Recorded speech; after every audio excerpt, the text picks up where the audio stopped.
All right, moving on, we turn our attention now to the spotlight, and the man of the hour is Marco from the Sunu Band Group. Thank you, Marco, for joining the podcast today. Um, Basically, we have Marco from Sunu Band, a relatively new-ish device on the market for sonar mobility navigation.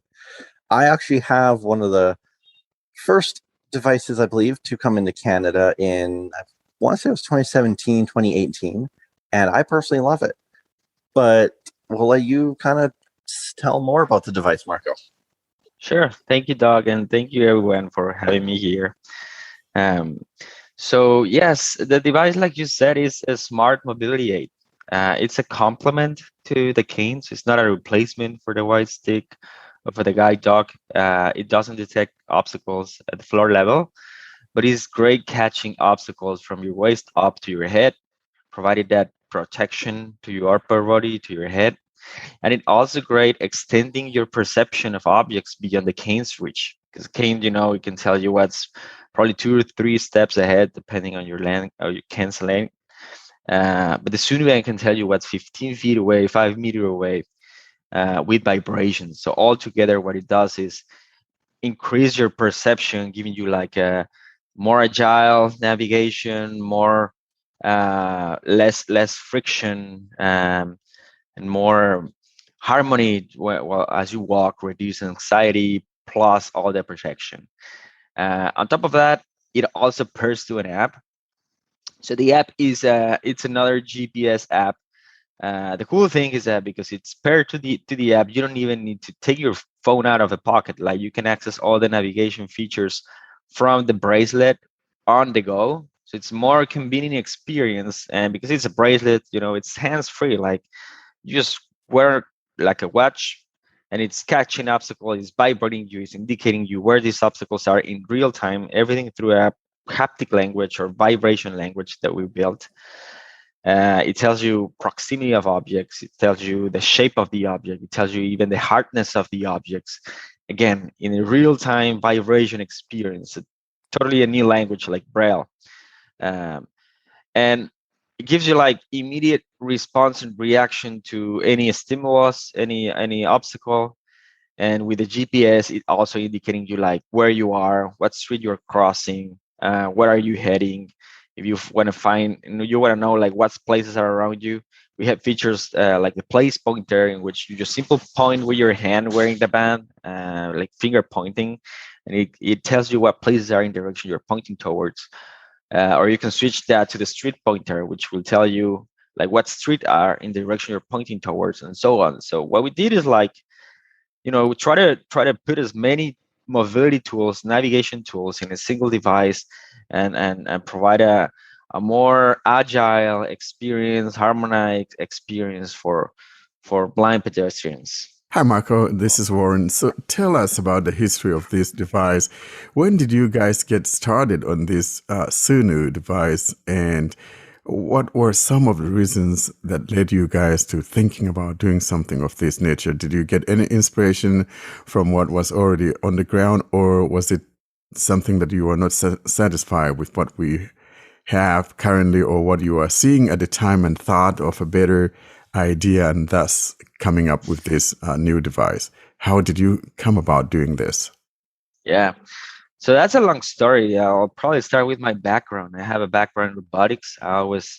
Since I was a kid, I knew I was going to be an inventor. So I was a kind of kid to break all his toys and build new ones with them. And my best friend from childhood is deaf. We're still great friends these days. And um, the interesting part is that, of course, being a child, and I'm talking like I have a friendship with him since I was 4 years or 5 years old, and we used to do a lot of things together. Like I spent all the time together with him. He never learned the official sign language when we were kids, because I don't even know that existed. I think his mom didn't even know. So we built our own sign language. So it was like I was the only person he could communicate to at that point. And that was the case. Like so many times, his mom just called me to be the interpreter between the two of them. Um, and as I grew up, I remember I was, getting to school. He wasn't able to get into middle school because he didn't know sign language, so he couldn't go into school for the deaf nor a school for the silent. So um, I for 3 years, like I saw him struggling a lot with adapting to society. So I think that was the first time I realized he had a disability, and he wasn't able to cope with it. So I don't know. It took me a while, but I actually realized that there was an official sign language. I was 13 years old by then, and I talked to her mom. I asked her like, why don't you let him go with me? I found a school for the deaf in a church near my house. So we went together. We both learned official sign language. 6 months later, he was able to get into middle school, and he was very happy. He was very thankful about that. Like he discovered there was a world for him. He was not alone. So I think that's the drive behind everything that I've done since then. I realized that there's a lot of people that come in different conditions, and the world is not friendly to all of us. In many ways, it's not accessible, and they just need like a little push, a little help, and that makes a huge difference. So after that, it was very natural for me to learn more about disabilities. I volunteered to several organizations with autism, cerebral palsy, deafness, blindness, um, and then I used all my. I started competing in robotics since I was 15. I won my first competition when I was 15 years old. By the time I was 18, I was representing my country in robotics competitions. Um, and so I probably had like 20 years old. I'm right now 30, 31. When I built my first assistive technology device. In total, I built about 7 devices, different devices for different types of disability, different types of adaptations. And the Sunu Bank came across what I think it was in 20. I think it was 2013, probably. I was volunteering in a school for blind children in Guadalajara, Mexico. I was part of the staff that go out with the kids during their mobility lessons every Thursday. And I realized like it doesn't matter like how much you train these kids, how much you take care of them. They're kids. I mean, they run in the playground, they hurt themselves. It's impossible to make sure they don't hurt themselves. And part of this was because the tools they have weren't enough. Like the cane. Anyone in that school had a guide dog. I don't even know guide dogs existed at that time. But the keys were not enough, and not to. I mean, the key is an excellent tool. I understand the entire symbolism behind them and how important it is, but it doesn't provide protection to the upper body, and it wasn't informing the user what's beyond that reach, and of course, it wasn't telling you what's the information that the user was missing as he walks. So I just saw the gap right there. I was like, why? Why there's nothing better than this when we have smartphones every year, newer versions, but we have cameras, um, and these days like we have self-driving cars, we have rockets that land themselves. Like I just couldn't understand that. um, so that's pretty much how I started designing prototypes for mobility. I tested a lot of things like putting technology on canes, sun bands, different types of sensors, different types of actuators, of indicators. So it was I probably stayed there like for a year and a half, testing several prototypes until I came out with the early prototype of the Sunu band, which Wow. was bracelet. Wow. And mhm. So Sunu, does that mean something, or is that like the name of your girlfriend, or? You never know. You know, a man can just name Yeah. something after his little squeeze or something crazy like that. How did we come up with the name Sunu? Does it mean something in particular, or you just threw something out in the hat and pick one out and say, "Hey, Sunu, it is." It does mean something. It's actually, I mean, it's a long story as well, because I mean, the name of the company wasn't Sunu, it was terrible names, like two different terrible names before that. So it took me a while to get into this more global, marketable name. But Sunu comes from a Mayan word. Ah. Sunuun. It's a very weird word how the Mayan spells. But I, of course, I could like the different syllables, and I shortened that to Sunu, which seems spleen, and it means hummingbird. Um, Ah. and the reason why hummingbirds were so significant, so important for Mexican pre-Hispanic cultures. So they symbolize, in essence, they symbolize a couple of things. So one is courage, and the other one is grace. Uh, so courage, like if you think about the Aztecs, the god of the sun, like the most important god of them all, Huitzilopochtli means left-handed hummingbird.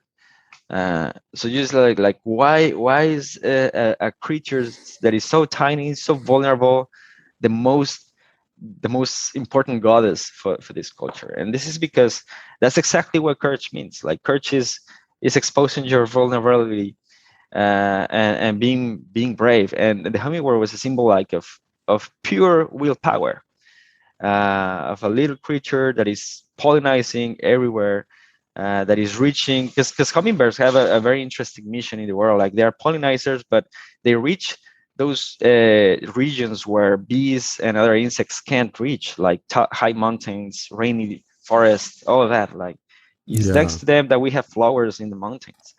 um, so willpower and grace, well, for the Mayas, they were the messengers for grace, and I believe like that's also part of I mean, a cultural company, but also part of what we build with our products. That we build graceful products, that provide those graceful moments, and that it ignites the courage of the user to take the step. Because at the end, I mean, we are not doing magic. Like we are just providing additional information to the user, but it's the user who takes the courage to step out the door and face the challenge they have. So it's that's why. So is there a little symbol of the Sunu bird, somewhere on the band, or Yeah, you don't? it's actually coming, bro. But I didn't want to make that obvious. But yes, you figure it out. Great, great. This thing you talked about, it could tell you what's going on. Now, these are all haptics, or does it pair with like my Bluetooth headset, or I don't have a need of a Bluetooth headset? How does it work? Oh, I've got the older version of, so the version model from about 2017, 2018. So the newest versions, I believe, have a lot more features packed into them than what mine would. Is that correct, Marco? Yeah, probably. The hardware hasn't changed that much. Of course, we have done some improvements, in the components. But most of the updates have been, or most of the features are accessible if you update your band. So I don't know if you have a chance like to test the new um, texture detector, shape detector, like all that. Actually, that Mhm. goes into the question I was going to add into this is, I'm actually obviously running on an Android device, Mhm. and I'm on the understanding that's some of these new features are only available right now on iOS. Yeah, that's fair. Yeah, it's not available, but the good news today, guys, is that it's actually available since today. So we just launched an open beta yesterday. Uh, so anyone who has Uniband can access these new features.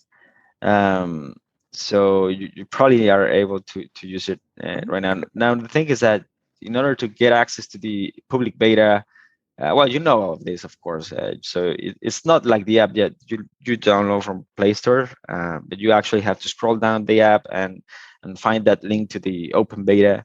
and getting. But we're also launching a private one, because the thing about the public beta is that we can't share all the information on how to use these features. And I mean, you can figure it out, but it's better if we share information. So if you sign up for our private beta, then all our staff of customer success is going to be behind you, sending you informations, having you on the phone, guiding you through the process.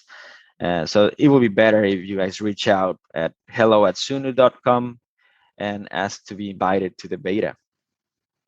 So again, That's so amazing. the everything is haptic, right? Or like I was saying earlier, or does it pair to my Bluetooth headset? How do I?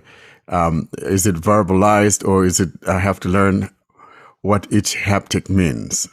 Yeah. So it's both feedbacks are out there, but in terms of I mean, the Sunu pairs to your phone, and then your phone pairs to your Bluetooth headset. So we don't connect directly to your headset. We go through the phone, but through Yeah. the speaker, you only get information about, I mean, the interface. Like, let's say you're swiping, so you know, like the different features that are listed in the band, the one you select. So voice is only an additive for the interface, but it also for the GPS application. So like the street pointer, place finder, like all of those features work through voice, but they are GPS feature, most of them.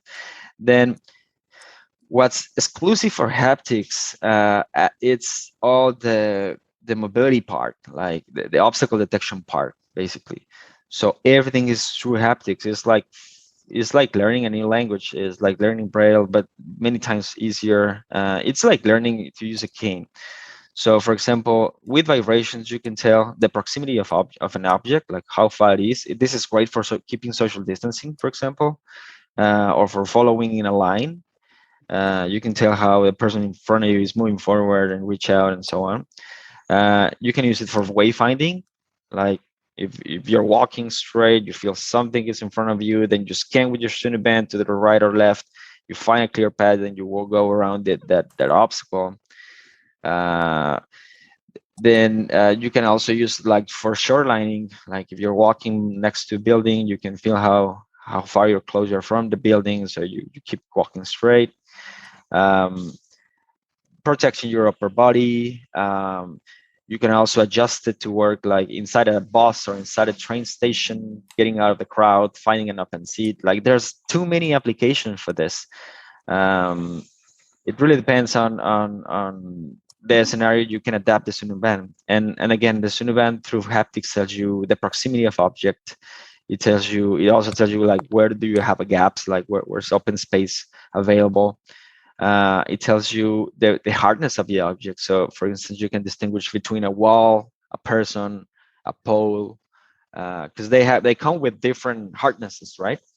um, so and it can tell you the shape. Like with the Sunu band, you scan. The way you scan is very very discreet. Like you just really like you wear you just use your hand like you usually use it, like it's hanging down. Basically, Yeah. you don't need to do any weird movement. It is the sonar sensor is pointing forward when you have your hand in its natural position, like hanging down. And if you want to scan around, you simply turn your wrist to slightly to the left, slightly to the right, and that's it. Like you don't need to lift your hand. You don't need to make a weird movement. It's very discreet. You can feel everything from that position. and and again, everything is in real time. So the combination of proximity, hardness, shape, all together in a vibration pattern gives you enough clues to figure out if it's a person who's walking, it's a wall, it's intersection of two walls and you reach a corner, is that a pole. um, like it gives you a lot of information, which ultimately gives you more like a more agile mobility, less friction, and and simply like the importance of knowing what's around clearly, like gives you that like tranquility that um you are heading in the right direction, that nothing is gonna suddenly show up and probably hurt you, like all of that. Yeah. So, but it does have like a little inbuilt speaker, right? Outside of all of that. Is that what you are saying? Or no? No, it doesn't have a speaker. It's all Okay. haptics, but Yeah. it speaks you through the app. It So if you speaks have through that per on the headset via the phone and all of that. yes, correct. Okay, Well, good. so is there learning mode since it's only based on haptic feedback? So I think that people like as a person need to learn which haptic feedback means what. So does it have a learning mode? Yes, yes, and thank you for asking that. Yeah, we have a feature within the app. It's called Sunu Academy. So it's basically goes. You start the guide since you place an order, like even before the Sunu band arrives to your house. Like you start learning how the app works, and imagining like how the band will work once it's paired. And we have a lot of interactive lessons then. So that's like the learning mode, like you said, like so you're clicking the band, and the guide is telling you, okay, now click this button, now try this, now do this exercise. And it is progressive. So you start by feeling proximity first, understanding how proximity is being communicated, and then it tells you like how you can adjust that, and then it adds another layer of information. And now let's understand profoundness, now let's understand hardness, now let's understand shape. And it has a series of exercise along the entire guide, until you basically master everything. And it also, of course, teaches you as well all the GPS piece of it, not only the haptic. All right, so Marco, let's talk about the good stuff now. You've told us all it does and its capabilities and all of that. Now, I think the good part now is that moolah part. You know what I'm talking about? I'm talking money, dinero. You know, how? What are the different models? Or, I mean, because sometimes these things are either subscription based, and including the hardware, or it could be you get the hardware and you could be buying or subscribing to the software updates and things like that. Take us through the different options that you guys have, and possible just potential prices and all of that, so that our listeners have a better understanding, so that they know which one to go in for and for how long, and what the support is like. Sure. So yeah, we currently have 3 different plans. So the Sunu Bank comes with some premium and free features. The product, the Sunu Band standalone and standard, in a standard purchase, it costs you $299 for the product. Of course, it comes with the obstacle detector. It doesn't come with the most advanced haptic sonar applications like texture detection and shape detection. But it gives you proximity, and it gives you access to most of the GPS features except for the place pointer. That's $299, and that's the only thing. If you want to add or subscribe to the premium feature, it costs you $10, additional $10 a month to unlock that and any other update that comes in.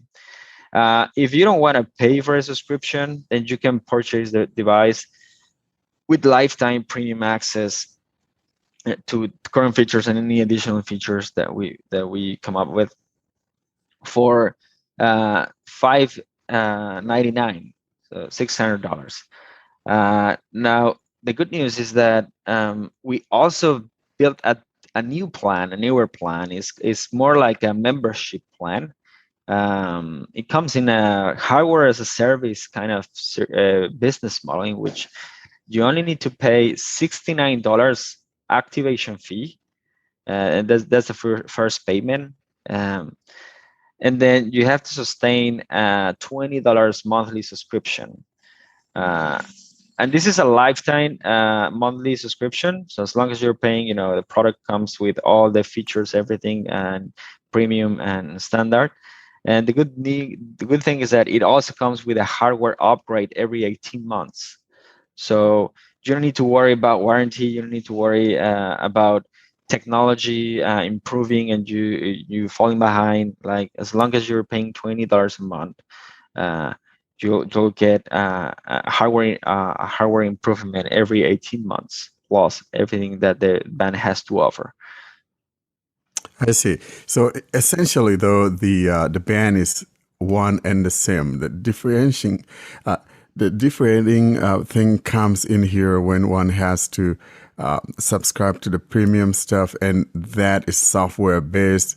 Besides the fact that though you guys tend to have new hardware like about every 18 months or 24 months, somewhere in there, and one could choose to be a member and be paying $20 a month. And whenever there's a new update, hardware upgrade, that comes to them free. Would that hardware upgrade be in the way of a new hardware, or is that the same hardware that I got that simply got something via the software?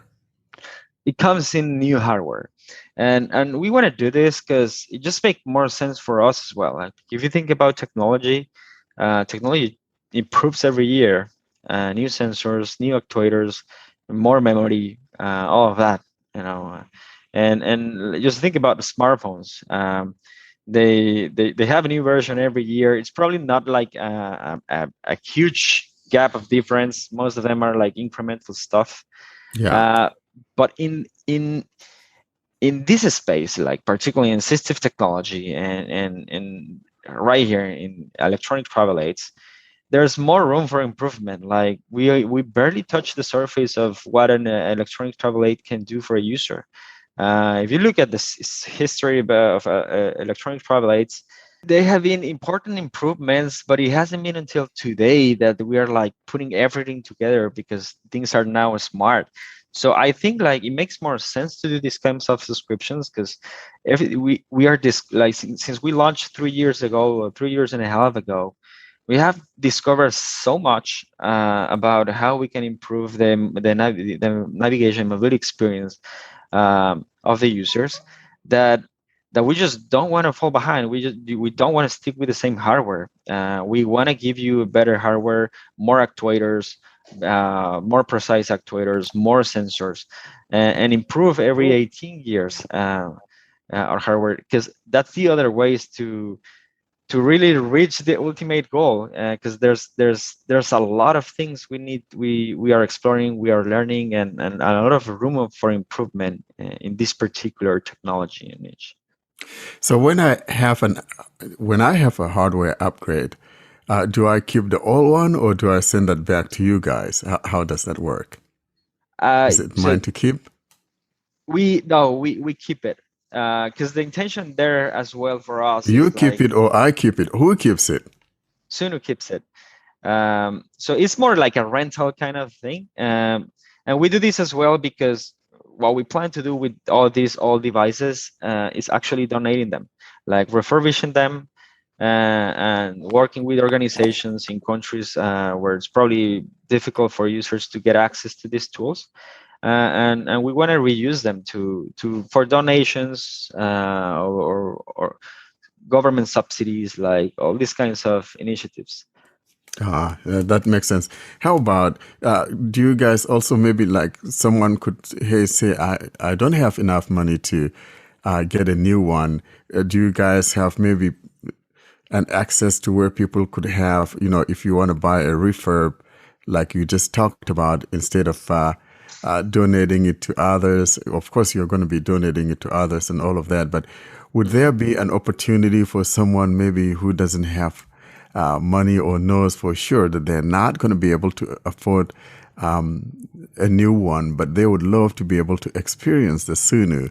Could they be able to get like a refurb and have a go at it? Yeah, definitely. We have done that several times in the past, and we are really mindful about how to help the users. Like that, our goal is that more people know about us. Like that's our problem. For some reason, like the blind community tend to be reluctant to newer technologies. And I perfectly understand, like assistive technology is usually like super expensive, and it's not really functional most of the times. so I know why, like there's certain fear towards trying new things, but that like fear is actually hurting us in a way. So what we want is like more people know about us. So we have worked like even financing plans for many users, and our best users probably got their band for free, or through a donation, because we have run donation campaigns as well, with crowdfundings or fundraisers. So yes, like if you're in that type of situation, don't be shy. Just reach out. We figure out a way to have you one or facilitate it as much as we can. Yeah, and in reality, actually, blind people like trying new things. I think that the obstacle that often comes in between them and this trying new things, Mhm. like you said, though, has to do with prices. And I think Yeah. because the reason has to be the fact that most blind people are on fixed incomes, and it becomes really difficult for someone to be able to afford something like that. And that's the handicap therein, so to speak. Or else, in reality, I think we're a bunch of a community of people that really want to try new things. But, sometimes, oftentimes than not, it is that dinero, that moolah. But I'm glad that you guys are mindful of things like that, because that's important, most especially if you are doing something that is intended to help people with disabilities, and that's what you guys are all about. And I'm glad that you do have this type of programs, and most especially if there's financing, I think that makes it a little bit easier for someone to participate in something like this. Yeah. Thank you. And yes, I mean you're right. Actually, like we have a lot of crazy users who I mean try. They're very participative in our betas, and they love to be, not everyone of course, but many of them love to be guinea pigs. So it's actually thanks to them that we came up with so many features and so many discoveries about this. But it's most likely the price. So that's why we built this membership. Like if you think about it, $20 a month. I know it's hard for some people, but it's like 60 cents a day, uh, or so. So for the value it adds, or it could add, like it's totally worth it. Great. That's good. So people can always go on your website and make these purchases, right? Is that how they go about it? Or do you guys, like most blindness related stuff, have dealers in certain countries or, different states, especially here in the United States? We have dealers. Do people go direct to you, or do you guys do it in that way of where you have dealers across Mhm. the fruited plain? We do have the distributors, but for example, this plan, the membership, the $20 membership, it's only available through our website right now, because we're actually like piloting it. But you can also find it through our many resellers across many, like 20 countries, over 20 countries so far. So yeah, it's the thing is that it changed the price. The price changed depending on the country, of course. But in the US, it is $299 if you want to purchase it through any of our network of distributors. And we have many organizations that are selling it and promoting it successfully. Like in Louisiana, APH is also selling it. Um, LSNS. And different, blindness organizations. Yeah. What other countries do you have this available in? I know, of course, you'll have it in Mexico as well as in Canada, where Dog got his there in Canada. Outside of these three, what other countries do you guys have this thing available in? Sure. So many countries across Latin America, like Guatemala, Brazil, Chile, and also in South Africa, we're actually saying it. In Europe, we have Italy, the UK,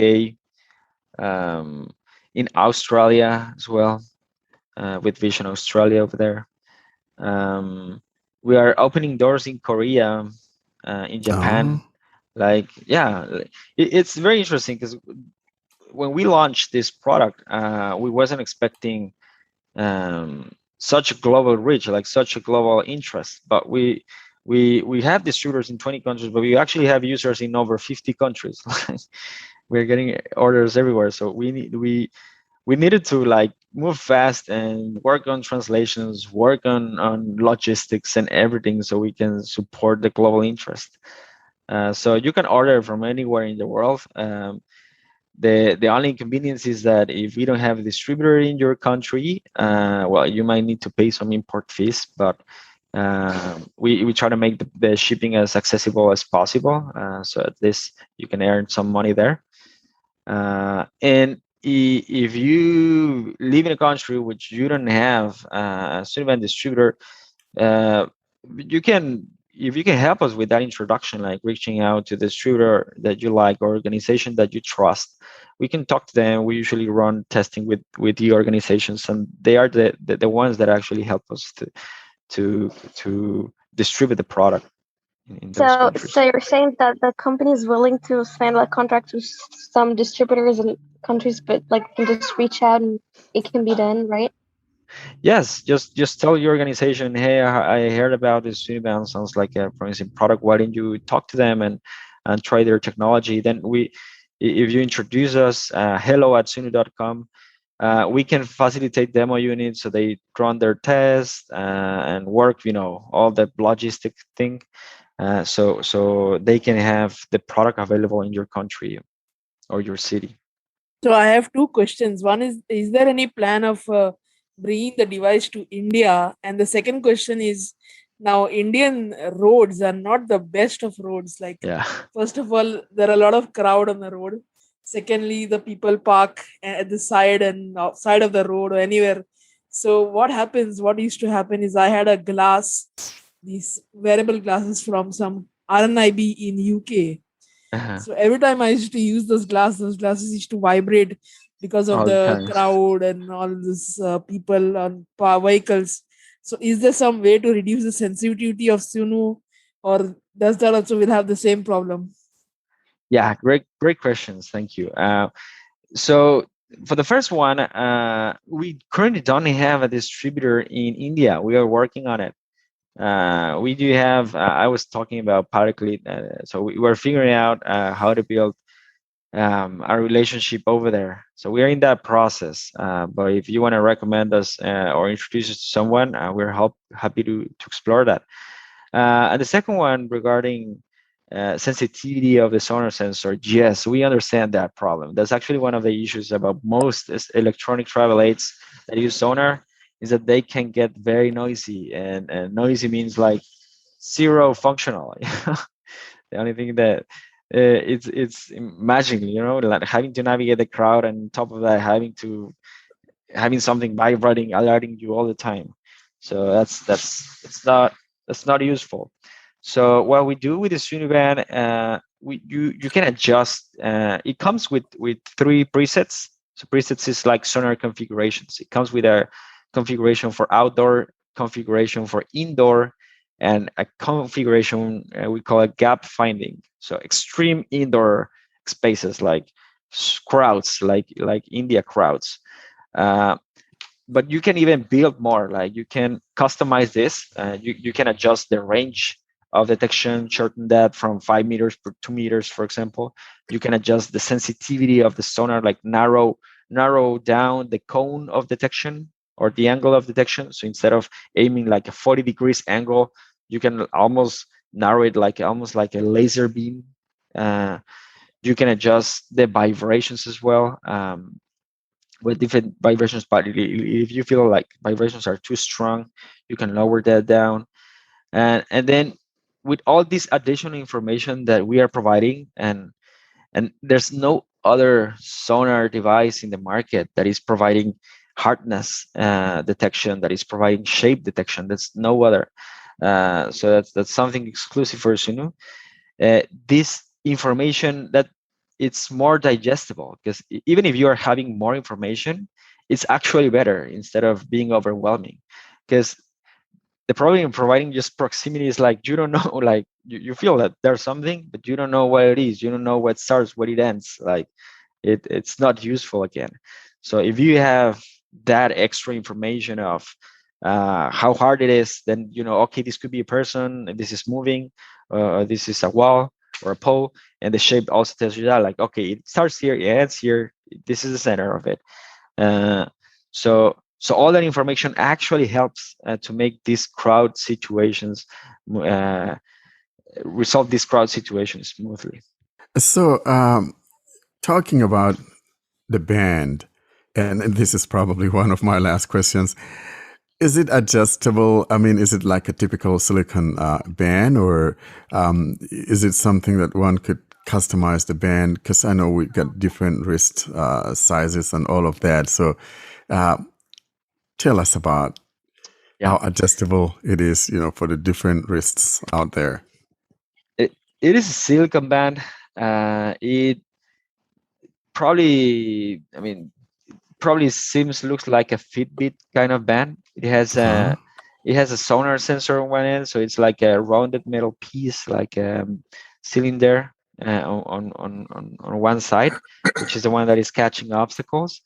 It has a couple buttons on one side of the band, and then the surface of the Sunu band is a touchpad, so you can actually swipe that, double tap, same as you use your phone. Underneath, it has a charging port, so it's rechargeable. It lasts you for 2 to 3 days, depending on how much of a heavy user you are. At the very least, it lasts you for an entire day. And the straps are silicone. It actually uses a standard 20 millimeter straps, so you can change those. If you don't want to use the rubber straps, you want to use, or the silicone straps, you want to change them for leather or something else. And it comes in a single color and a single size, but we make sure to put holes all over the strap so you can adjust it for different wrist sizes. So we added more holes than usual. And it is painted black. It's mostly black, but it has like a thin vein in green color, like green, bluish green. How do you call this color? Turquoise, probably. Turquoise, yeah. So like you said, the one could change the band. Is that something that has to come from you, or I could walk into some place and get a different strap and put it on? Yeah, we don't sell additional straps. So you need to go to any other watch store. Okay, that's good. Mm-hmm. So I do have one question, which every tech junkie is going to appreciate. Are we using USB-C, or are the Sunu band still running on the micro USB? It is still running on the micro USB. I know. We want to change that for the USB-C, but that's probably one of the things that, I mean, we are upgrading in the next hardware edition. Well, if you're doing these 18-month upgrades and all of that, you know, sooner or later, the micro USB is not going to be something that is commonly found in our homes. So definitely you guys would need to be looking into USB-C in order to make it most compatible with modern devices, right? Right. Yes, totally agree with that. Okay, so my question is, if, for instance, the band has a problem, or there's a technical issue, or it fell, or whatever, so what can we do once that happens, or if that happens? If it fails, like a manufacturing issue? Yes. Yeah, I mean, we have a 1-year warranty on the standard purchase, 2-year warranty on the premium purchase, the one that comes with a premium for lifetime, and lifetime warranty in the premium membership, the rental plan. So with the lifetime premium membership subscription, which is $20 a month, if something happens, regardless of how long one has had it, they could always contact you guys or contact a distributor and have it replaced. Yes. Of course, it's it's aligned with manufacturing defects. So if you have like an accident, it broke because something you did something weird with it. I went out to a party and somehow someone knocked it out, or in the bar or some crazy place like that, and my Sunu band goes cuckoo. Can I get a new one, or what do I do at this point? Yeah, exactly. So there are cases like we send a survey like, okay, what happened? We ask for photos and we replace the device. But we are like we replace devices. I mean, that's not an issue for us really. We so best option here will be like a premium membership in that case. But otherwise, we have a 1-year warranty in the standard purchase Yeah, plan. standard warranty. Yeah, everybody tends to do that. Well, that's great. Well, so I know you've told us a lot about the website and all of that. How about you tell our listeners one more time where to go to find you guys on the web, your web address, and different ways of reaching you. You guys are definitely on the Twitter. You're on YouTube. You're on Facebook for those on the Facebook and things like that. Mm-hmm. How do people get a hold of you guys? Yeah, we're also on Instagram, so you can reach us through any social media. You can write us directly to hello@sunu.com, and you can find our website at sunu.com, sunu.com. In the website, well, you can call us. There's a call us button, so you can also call us directly. We operate in the US, so we might not get calls from the India at your time, probably right now. Or you can call one of our distributors in your country as well. Well, thank you so much, Marco, for taking your time out to come out and talk with our listeners and all of that. And could we have this again down the road, when there's a new thing, most especially when you have a USB-C connector. You want to come back? Let's talk about that, because I think that's important, right? Yeah, definitely. I love to be back here, and all the opposite. Thank you guys for sharing this space, and so people know more about the Sunu band and what we're doing. I really appreciate this. I love to come back, and I also love to have that you have a band next time, so you can also share your experience. So let's figure out how to get you one, so you can also share your experience with it. That sounds good. That absolutely sounds beautiful.